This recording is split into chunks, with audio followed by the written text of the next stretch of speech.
Hello students, आज हम इसके आगे के हिस्से को देखने का प्रयास।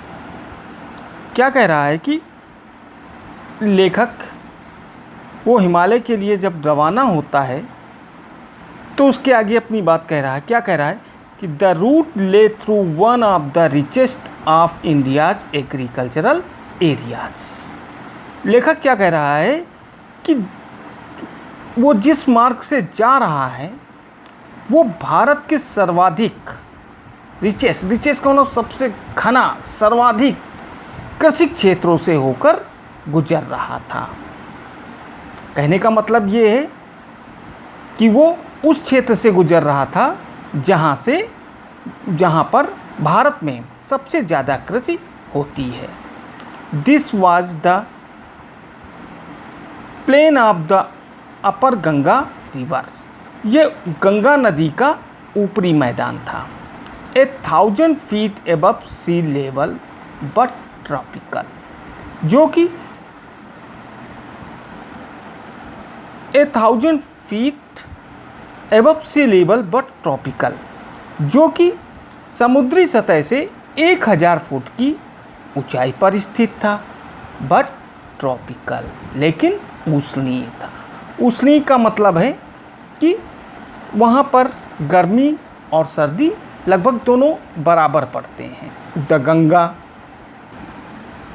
Ganga was brown silt. Ganga में भूरे रंग की रेत मिली हुई थी। स्वेलन विथ फ्लड वाटर्स, जो कि उस समय बाढ़ के पानी से उफनाई हुई थी।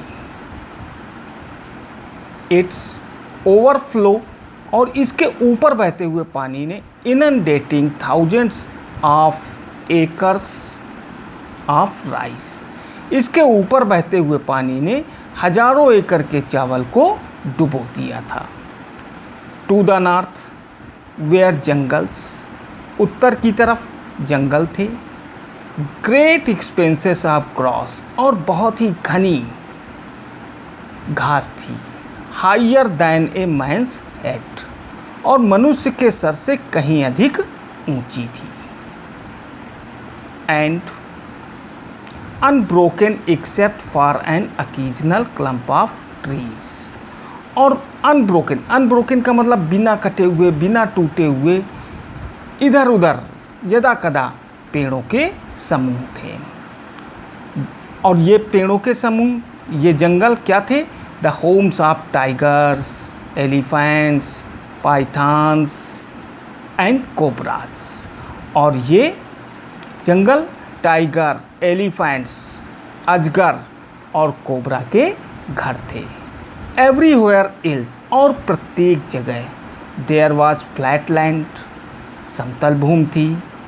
Running to the horizon, horizon का मतलब क्षितिज, वहाँ पर जहाँ पर पृथ्वी और आसमान छूते हुए प्रतीत होते हैं। यानी प्रत्येक जगह समतल भूमि थी जो कि क्षितिज को छूती हुई प्रतीत हो रही थी।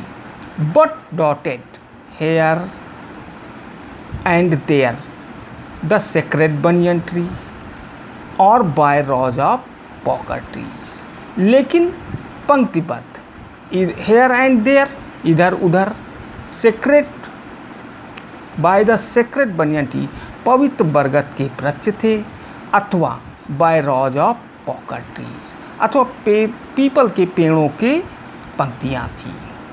शेप्ड विद, ये वृक्ष ढले हुए थे, like elms and having thick twisted Trunks, यानी बिल्कुल देवदार के वृक्ष की तरह वे ढले हुए थे। And having thick twisted Trunks, और जिनके तने बहुत ही मोटे थे और मुड़े हुए थे। अब लेखक क्या कह रहा है कि हॉट ह्यूमिड एयर, गर्म आर्द्रता वाली हवा, was moving in from the south west, दक्षिण साउथ वेस्ट से गर्म लेकिन नमी से भर देने वाली हवा चल रही थी। अब लेखक आगे एक बात और बढ़ाता है कि मंकीज, अब उसकी दृष्टि बंदरों पर पड़ जाती है, तो वो क्या कहता है कि सम ऑफ देम मदर्स, जिनमें से कुछ माँ बंदरें थीं, with babies clinging to them. Clinging का मतलब चिपकाए हुआ। आप लोगों ने देखा होगा कि बंदर क्या होते हैं, अपने बच्चों को अपने पीठ से या पेट से चिपकाए रहते हैं। तो सम ऑफ देम मदर्स, जिनमें से कुछ माँ बंदरें थी, विद बेबीज क्लिंगिंग, जो कि अपने बच्चों को अपने पेट या पीठ से चिपकाए हुए थी। एंड राइडिंग अंडरनीथ, और वे नीचे की तरफ कूद रही थी। कैसे कूद रही? Swung of trees at the station, पेड़ों से झूल करके, देखो, swung of trees at the station, पेड़ों से झूल करके स्टेशंस पर कूद रही थी। लुकिंग फॉर फूड, भोजन की तलाश के लिए। द विलेज वी पास्ट, लेखक क्या कह रहा है? द विलेज वी पास्ट, अब ट्रेन से जा रहा था तो ट्रेन जो है कुछ गांव से गुजर रही थी। द विलेज वी पास्ट, गांव जिनसे हम गुजरे। Had walls made of mud mixed with water, यानी उनकी दीवारें मिट्टी, पानी और गाय के गोबर से बनी हुई थी।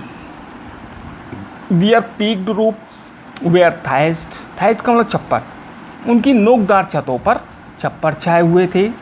बंडल्स ऑफ ग्रास, कैसे छप्पर छाए हुए थे?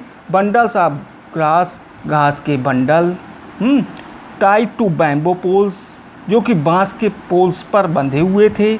Stretched across the rafters, rafters मतलब सहतीर, सहतीर के यानी सहतीर पर वो फैले हुए थे।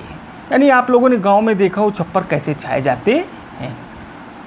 दैट डे, उन दिनों, द पम्पकिन वाइन्स, कद्दू और लौकी की लताएं, दैट ग्रू, यानी उगी हुई थी, ओवर देम, उन दीवालों पर उगी हुई थी। वेयर इन ब्लूम, जिन पर फूल खिले हुए थे। ट्रेलिंग, जो कि लटकी हुई थी, स्टिक्स धारीदार लटकी हुई थी। ऑफ येलो ओवर ड्रैप वॉल्स, यानी पीली सफ़ेद ओवर ड्रैप वॉल्स, यानी उन भद्दी दीवालों पर धारीदार लटकी हुई थी। मतलब कहने का क्या मतलब? That day the pumpkin vines, यानी कद्दू और लौकी की लताएं, दैट ग्रू, उन घरों पर लटकी हुई थी। वेयर ब्लूम, उन पर फूल खिले हुए थे।